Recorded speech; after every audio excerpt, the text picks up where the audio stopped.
So today's understanding should be that we all should become collective from inside. We should not grudge or grumble about it and enjoy the collectivity. But the second side of collectivity is this, that do not try to exploit the collectivity. Otherwise you'll be in trouble. Like I've seen some people don't know how to use their bathrooms. When you are collective, you have to be respecting the collectivity of others.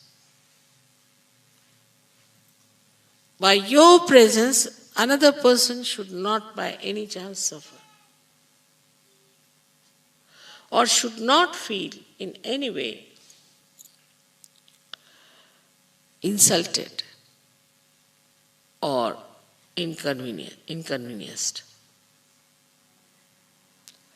So when you are in the collective, it should be such that another person should enjoy your company, enjoy your being there.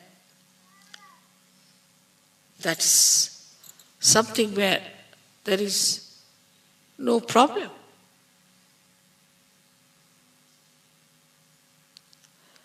But if you are demanding and if you are asking for things and you think no end of yourself, you cannot at all collective by any chance, but you will suffer for that. Automatically you will suffer.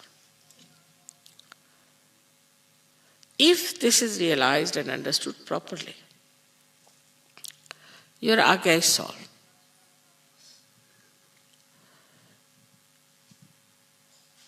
Like anger.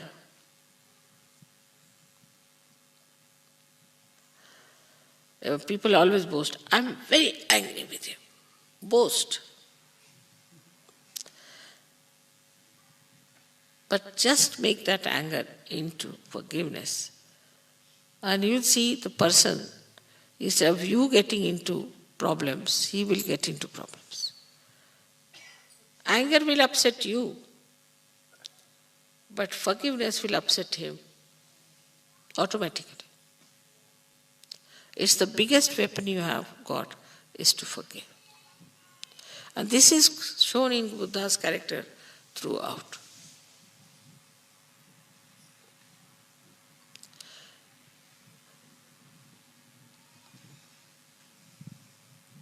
And this will give you self-respect. That you are not disturbed by anything. Like a ship has to be seaworthy. If you put the ship on the sea and if it breaks, what's the use of making a ship? What's the use of a Sahajogi who gets disturbed at every moment? You have to be seaworthy. And if you are seaworthy, nothing can disturb you, all right. The elephant is walking and the dogs are barking. All right, let them bark, what does matter? The elephant looks this side like that, sometimes takes some water and blesses them with water. All right, quieten down, so that your head will be cooled down. That will give you self-esteem. And you will know what you are, much higher than others.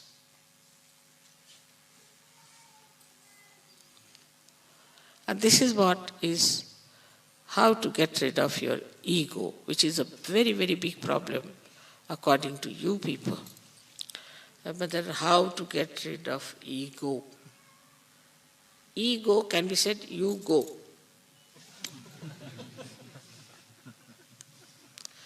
When this I-ness goes away, the self rises. What is there to feel hurt? What is there to feel bad? What is there to hurt others? All right, you are cheated. Very good, at least you have not cheated anyone. Be happy about it. But once you are without ego, means you have surrendered yourself. No one can cheat you.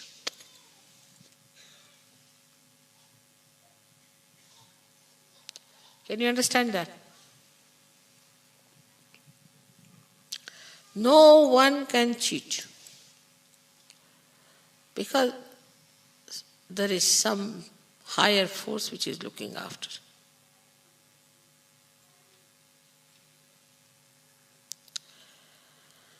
This is the way we should understand Buddha. This is, we should know our Buddha qualities. This is how our ego can be dissolved. When you say, Mother, we surrender to you, that just means that you give this horrible ego a complete holiday. It means that. That is how this ego disappears. And I think all your just now, ragyas have opened out, most of you, somehow. And then you laugh at everything. You make fun of yourself. Just enjoy everything. May God bless you. All of you are in my heart. And I love you very much. And I want you people to come as soldiers to fight with me. It's possible